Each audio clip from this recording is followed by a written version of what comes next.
That bicep looks good. Had to get that thing cracking. Hey, welcome to Constantly Smoking. Hey, listen, I'm here with my brother, Gerald Smoke Dixon. Man, you talk about one of the greatest in the business to ever do it.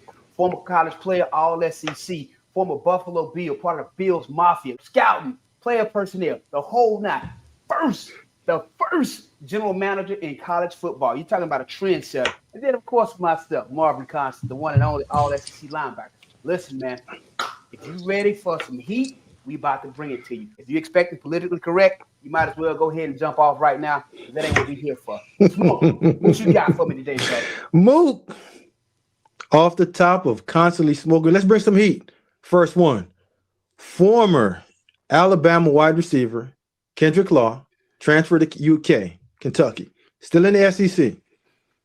He wanted to bring some noise out, Mook, took a shot at the Bama strength and conditioning staff. And I'll paraphrase it. Basically say they're doing more speed training, less heavy lifting, so the hamstring just stayed intact, no ankle problems, no knee problems. He's basically saying being at Bama got a lot of wear and tear on him. And you being the weight room guy, the Buff Bagwell of the world, the strength and conditioning coach, bring a little bit of heat and explain exactly what Mr. Law was talking about. You transferred from Alabama to Kentucky. A lot of times we make lateral moves. This isn't really even a lateral move. Now, had you went to LSU, had you went to Tennessee or Georgia, then we could, then this conversation might hold a little bit more weight with me.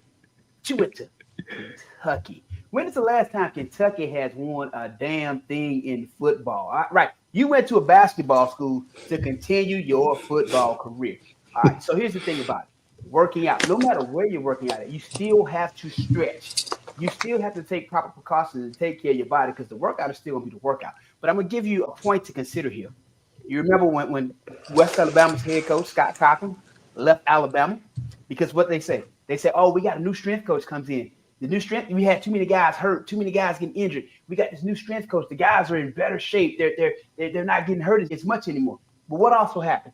That team went soft as shit. It turned into wet-ass toilet tissue, okay? Working out and being physical is a part of the game of damn football. If you're scared to work out, that means you're scared of damn contact. All right, listen, man. When Scott Cochran left this program, you seen what that intensity and real workout, that lack thereof it, does to a program. So, again, K-Law, I'm happy for you. Go to Kentucky. Do what you want to do. You want to go be a track guy and run sprints all day in football practice, you're going to need it because them DBs and linebackers going to be in your ass. So you're going to need this damn team. So, good luck to you. Mook, you know what? Nasty work. And I'm going to always say when you leave one program and get to the next program, there's no need to speak about what happened at the last spot. Just get better at where you're at. Now, I don't know how this conversation started or how this quote got out, but for anybody out there that's transferring and going to somewhere new, understand that this football world is real small.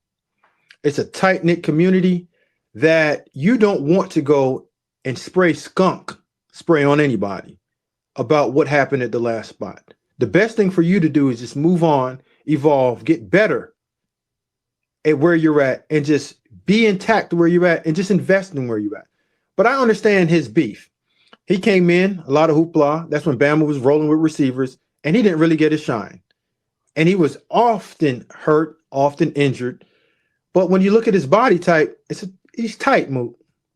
And like you said, in today's age, these athletes, they don't know the proper prehab, right? They always talk about prehab, of taking care of your body before you get out there. And as an athlete, you have to take a lot of the responsibility of what happens to your body. It's being, quote unquote, a professional because these guys are getting paid now. So football is a game where you're going to get hurt, often injured, but we don't ever complain or point fingers. We point thumbs. So Mook, I want to touch on it a little bit more because what happens to this is bad publicity because we're into the business of name recognition, word of mouth, and your credibility is always going to be challenged when somebody goes out there and they put something out like that. So I know that you were a guy that got hurt in college career ended shortly, but you also got into the strength and conditioning world and understanding nutrition and understanding just the physics of your body and how your body works. And I know you just gave out some good information to that guy, but is there any story that you can pull up from when you were at Bama or anywhere else that you can give us about you not doing things the right way, getting hurt? I'll say this. As much as I worked out, as strong as I was, as regularly as I worked out, you know the one thing that never happened to me? I never pulled a hamstring, never pulled a muscle, period. I never had any of those issues because I always stretched properly and did what I was supposed to do. Now, the one time I did F up is when I was playing arena football. I knew not to work out heavy the day before a game. Because when you work out heavy the day before a game, you know your muscles are still trying to recover. You put yourself in harm's way doing that. And I went to tackle a guy, and my arm got caught out.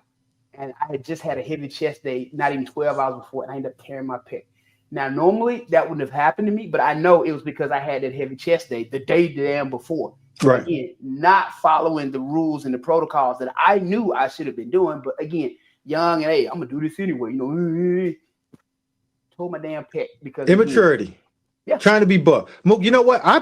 I pulled my left pec as well too, and that was in my last spring game. Shad Williams running through the hole. We're always taught, go put your pads on them. Guess what I did, Mook? Same thing. Reach out, try to touch. Pap! I was like, oh, and you know, soon you feel it because it snaps, and there's a small little indentation that leaves in your chest. Yeah. But Mook, you know what else that I want to also address? Kendrick Law talking about him not being used properly in terms of his usage rate or just in terms of his skill set.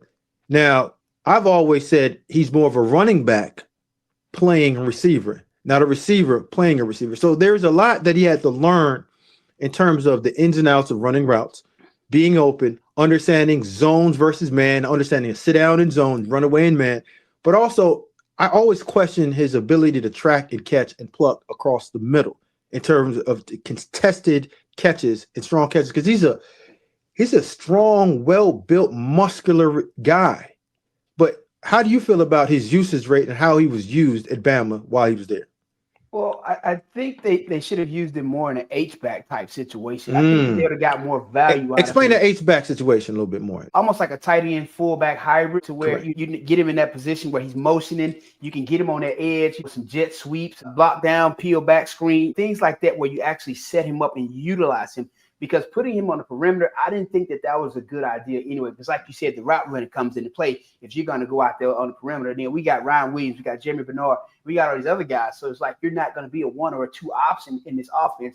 And then we all know Milroe was only going to read probably half the field at most. He was out of there. So he's looking at Williams, he's looking at Bernard, he's gone. To me, if they had put him at an H-back, at a position like that, they would have gotten a lot more value out of him. But again, that requires blocking. That requires you to do some dirty work, some things that he probably didn't want to do as well.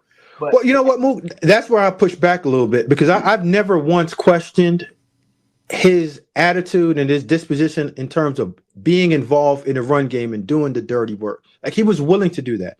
But again, when you have a new staff that's coming over that truly don't understand your skill set, and it's not like he was a one-off that they needed him in order to win games. He was just a part of it.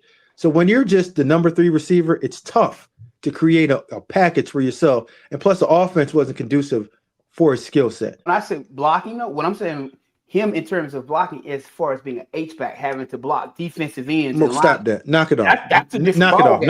Knock it off. But you know, at an H-back, there's going to be times where you have to block them at H-back, though. Yeah, Mook, he still don't want to get down there and block no Marvin Constant and no defensive end. Put him on the perimeter. You causing more. The man just said his ankles, his knees, and getting banged up. But that's why I said put him at H-back. That was like, would it really work though? Well, that would you put him in H, but H in space, not H somewhere attached off the hip of the tackle. That's going to allow him to either seal on the backside and just get in the way. On zone runs away, or having to go up there and ISO an outside linebacker. Marvin, stop, knock it off. Nasty work. The man don't want no part of that. He just want to go out there and block guys like me. He don't want no part of you. That's my whole point. Right. And speaking about the pro day, that Jalen Milroe just went out there and got busy. Ran a 4.37. Impressive, Marvin, but this is what we've been talking about, and I'll touch on it first. He went out there, ran a 4.37, tested well, went through his throwing drills, routes on air, and looked clean, did some things up for him to get outside the pocket, show his mobility, show all the intangibles that we know that an athletic quarterback like Jalen Milroe has. Also went out and had dinner with the Pittsburgh Steelers. Mike Tomlin and Nebraska came down there. All good. Check, check, check. But this is where I think that Bama fans think that I'm some type of Jalen Milroe homer, or that's my favorite quarterback of all time. He's not. But I'm always going to speak the truth from the player standpoint, but also understand that it's a combination of player and coaches that has everything to do with the success of a player like Jalen Milroe. Now, when you talk about 4.37, there's only been one other quarterback that we've known to run faster than that. His name is Michael Vick. Went number one, and we understand what Michael Vick did in terms of changing the game from the running perspective and the mobility of the quarterback. Now, I've always also said Pittsburgh, teams like, let's throw another one out there, Cleveland, if they don't need a guy, more established teams that are better teams, picking in the 20s and maybe the last pick of the first round, to put a guy like that, even the first pick of the second round, to put him in a situation where you see him going to a better team and he does not need to be the quarterback day one. Right. Now, Mook, when you saw that 4.37, I sent it to you. What was your first thought? It's like, hey, kid got some wheels, but to be honest with you, it looked like he was jogging those last 20. It looked like he was shutting it down to me. I was looking, I was like, is he really shutting it down with 15, 20 yards to go? I mean, he really probably could have got closer to that 4.28, 4.29 had he not shut it down. Mook, he ain't open. Mook, you know how to run. He got out and he coasted easy. He shut it down the last 15 to 20, bro. Had he not shut it down, we could have probably seen a 4.29, 4.28 in that range, because, again, to run a 4.37 and shut it down damn near halfway through.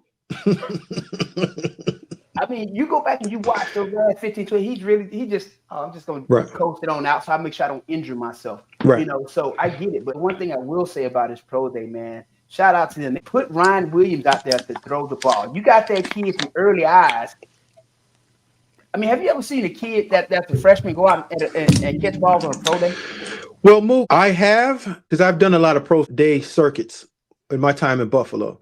And a few years ago, they started changing it to where you can now use players that are at the university at the pro day. Before they didn't usually do that. But for a guy like Ryan Williams, Germie Bernard, even Isaiah Horton to go out there and catch, you're now showcasing your talent. The world already knew about those guys. And you got the young guys like Rico Scott, Letzier Brooks is out there catching. But I've always spoke about when quarterbacks throw, go back to your school and throw in your own comfortable setting to your own receivers that you understand the timing, where they're going to be at. You understand the occasion. You understand the revolution of their steps for throwing routes on air. And don't throw at the combine, especially if you aren't a pinpoint accurate thrower. And that's not Jalen Milroe's style. Right. But what I would have liked Jalen Milroe to do is run and do all the on-field measurable testings at the combine, just so you can start that buzz. Just think about it, Marvin. If we would have heard, or we would have gotten news or seen it nationally on TV, NFL Network, Milroe just dropped a 4.37. You know, the whole world would have just, we wouldn't have talked about Shador. We wouldn't have talked about Jackson Dart. You would have talked about the 4.37. And now you come back to Bama, and all you're doing now is throwing and just going to work and just working on the things that the world needs to see. Because us evaluators and guys like you that have a sharp eye that watch a lot of film, we understand that he has wheels. Mobility is never going to be an issue for him.